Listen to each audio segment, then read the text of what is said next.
Hello everyone, it's Trena from John's Furniture Repair here with my dad and this beautiful Victrola, and he's going to talk a little bit more about it.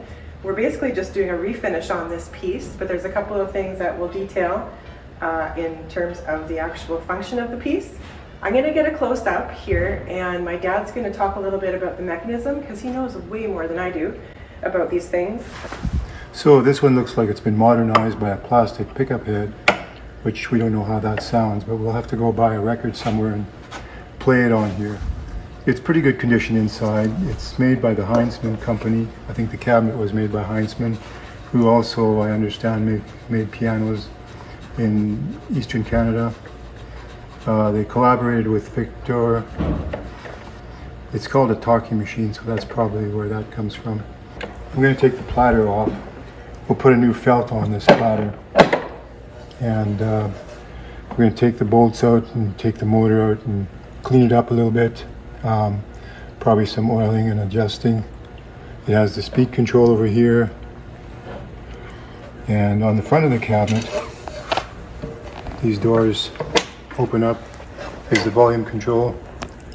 So that was a patent idea that made the sound come out and amplified it. Other than that, it's a beautiful mahogany cabinet. We're going to basically strip the outside and refinish it. The inside we're just going to clean up and probably put another coat of finish over top of it. But it's in pretty good condition. So Yeah, and what's your guess on the age on this thing? I would say 1900s, early 1900s. Has a patent date on there somewhere.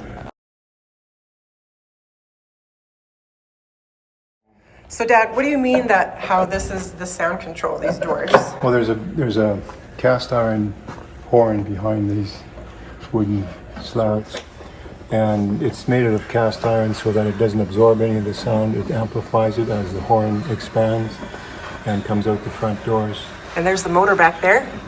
Yeah, there's a motor up there somewhere, yeah. And that stick you see coming out is the wind-up right there. So it's a very labor-intensive machine. So by the sound control with the doors, you mean opening or closing them? Yes. Makes it louder or quieter? As far as I know, that's the only way you could control the volume. sound, the volume. Awesome. But they weren't very loud anyway. No? Well, I've never heard one, Dad. I'm not as old as you. Well, we'll let that one go. All right. We're going to go out to some antique stores and see if we can find a record so we can play it on here. Yeah, that's a good idea. Yeah, I think that'd be neat. Okay. No ivories, yeah.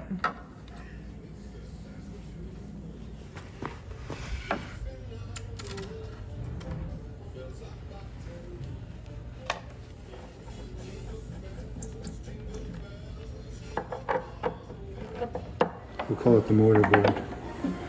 The motorboat? The motorboard. Oh. Not the motorboat. Motorboat was fun.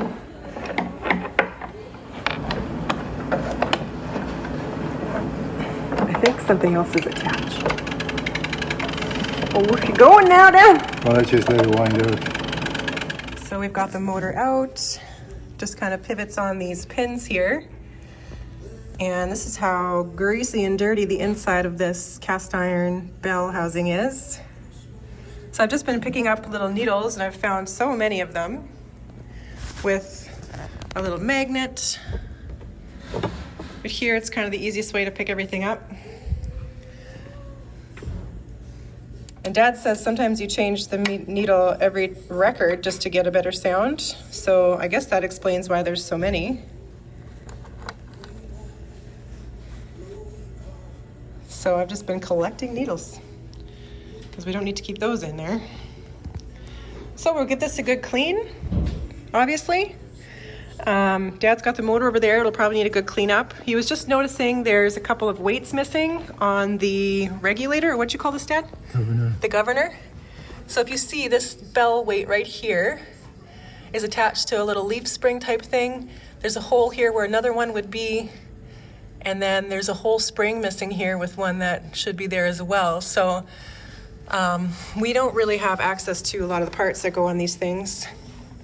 We could talk to some of our radio friends and see if they have some, but I think it still operates without that, just what would it do, Dad? Well, it might go too fast. Go too fast. Oh, You okay. have to control the speed to get the right sound.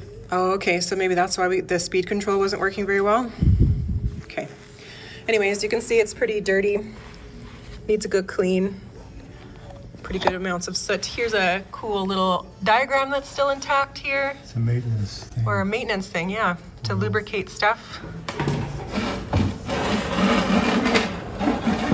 Remember, we have to put this back together. Yes.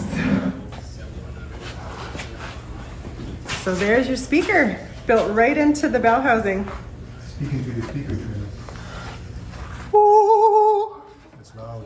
Ooh. Too bad you can't sing.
Okay, so I've got this lid stripped and we're just going up to the inside lip right there.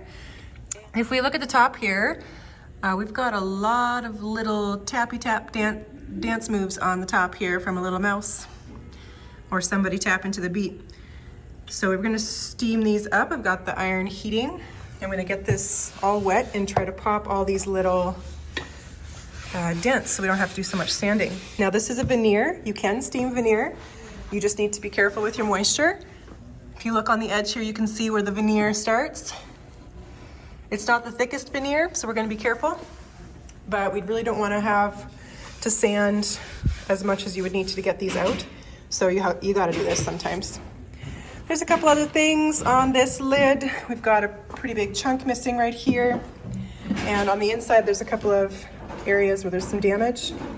So we'll be working with the wax on the inside there with the polish and just sanding and steaming on the top here, and we'll do some fills.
Alrighty, so I've been stripping this guy, and these tin collars go over a sleeve that fit a caster in. So I just talked to the customer and she does not want this back on wheels.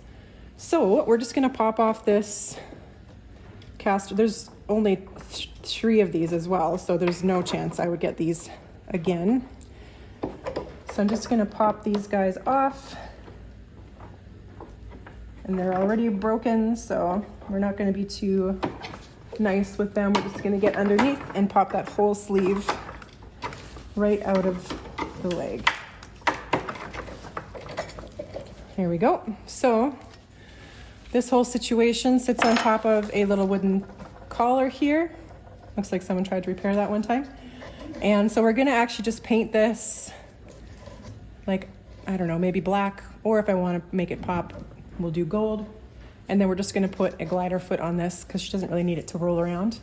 That one's already off and missing. So we'll just get rid of these guys. And then I just have 2 sides left to strip. Just checking for veneer here. Doesn't seem like there's any really loose, maybe a little bit right in the corner there. So it's in good condition that way. Lots of little dents and stuff, but mahogany is so soft, so it does kind of dent up pretty quickly. Anyways, we'll get these other collars off and then finish stripping it up.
Alrighty, so my dad's got the spraying going on the Victrola, just the clear coats. So we're gonna get to some tinting because we really want that color, that reddish color to come out on this thing, because that's the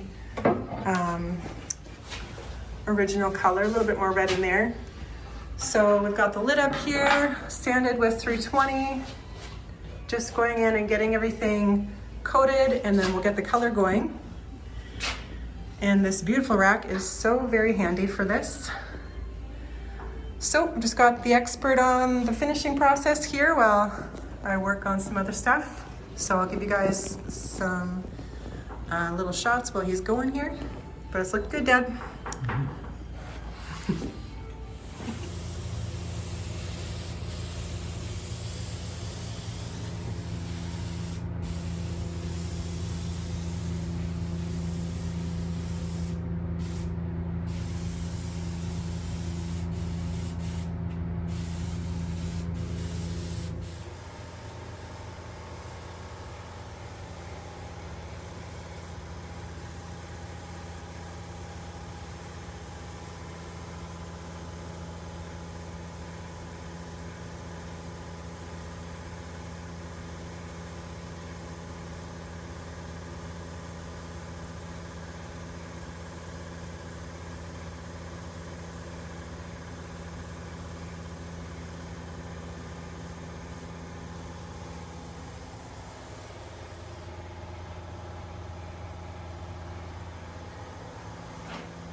Looks like the gramophone needle kind of got...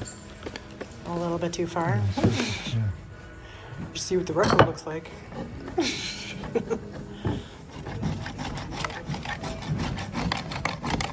Oh yeah, there it goes now.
Okay, so we've got the Victrola motor here on the bench. I've been waiting a long time for new weights to come, and they've finally arrived. So basically we just had this guy here, this is an old weight, and 2 springs. And what they recommend is that when you replace these weights, you replace all of these springs. So we've ordered a whole new set of springs and weights that we're going to be popping in here.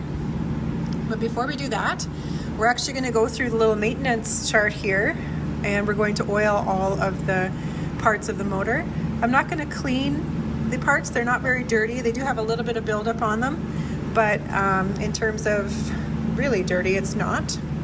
So basically what they recommend on this is pure Vaseline. So I've got a little bit right here that I've stole from my dad, and I'm just going to be using a brush and getting the Vaseline into the areas that they suggest.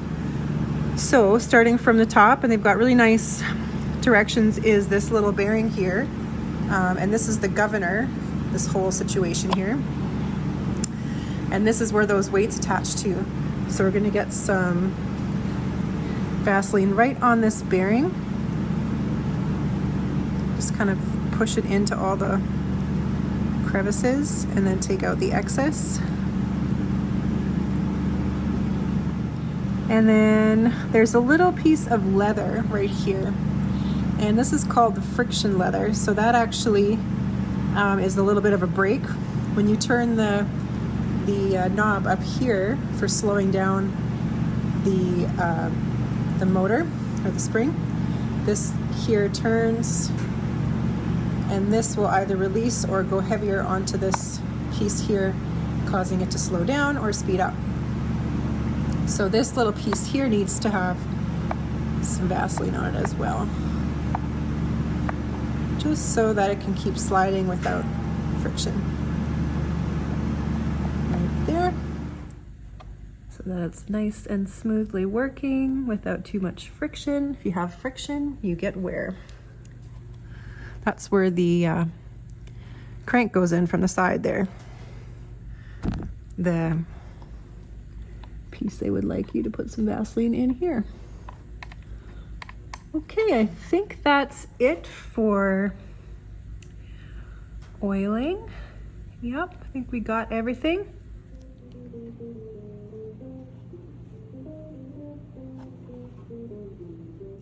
To building field hospitals and scaling back its war. Lawyers argued if judges order. He has been in the Canadian military for 40 years and has had 81. The Prime Minister's office says a selection process will be initiated.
So as you saw, the Victrola was not running very well, and you can see here now we've got both of the main springs out, the shaft, and now we are getting out the springs. Not exactly sure how to do this, but inside there's going to be a lot of caked grease. These springs are stuck and they're not propelling the speed of the gramophone. So basically you've just got everything apart here, and we're going to try to get these springs out. It's a messy, greasy process. We need to get out all the caked grease so these springs can move freely. So basically this one sits in the front here, this one has the gear on the back, sits here. These little snap rings fit into here to hold this plate down and the spring down. So getting them apart's one thing, getting them back together is another. So we're just going to be working at this, trying to get these springs to work freely so we can get this thing playing. So stay tuned.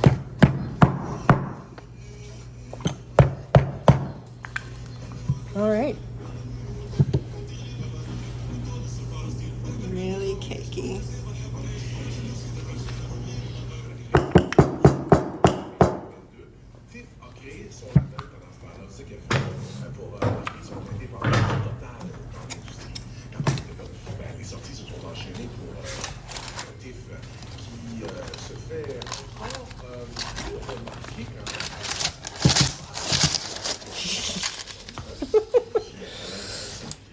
And then it's on one little rivet in there. I think it's See a little rivet with a slot in there. You can barely see it.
lot of trouble it was to tell the story, I wouldn't have tackled it. 'Cause really, I'm awful lazy.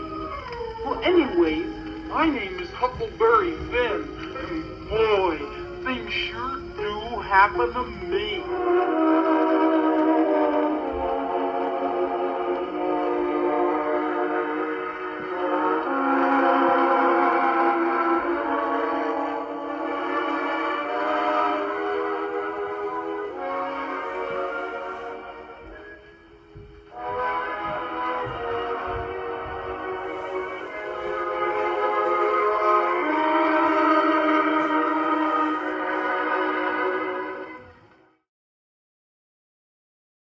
Alrighty, so there it is all finished up and I got it playing for you guys. We did have to do quite a bit of work on that motor, but it's working as well as it used to, and or as bad as it used to, should I say.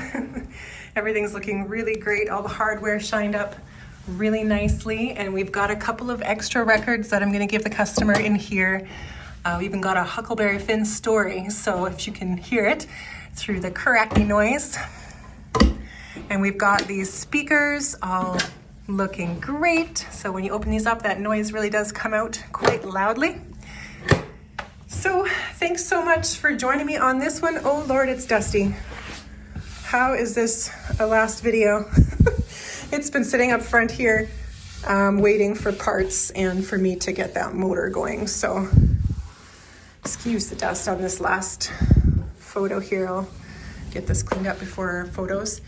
And thank you so much for joining me on this beautiful little restoration of a piece of our history. And I really appreciate you guys being part of this channel and supporting me.